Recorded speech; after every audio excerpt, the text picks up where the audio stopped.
On Monday evening, the residents of Pondok Karya, Bangka, Mampang Prapatan, and South Jakarta were up, looking out for their residents. The rain that occurred on Monday evening caused Krukut River to overflow, submerging the residents in a 60-centimeter flood water.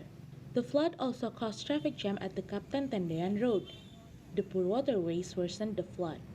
However, the residents stayed in their houses and evacuated their vehicles to a safer place. Hampir semuanya yang di kompleks Pondok itu hampir terdampak semua, terkecuali yang di Blok E itu posisinya tinggi, jadi nggak terdampak untuk jalanannya.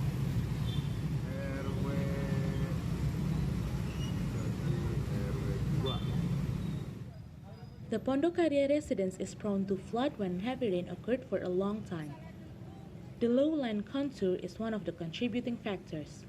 See Today contributor reporting from Jakarta.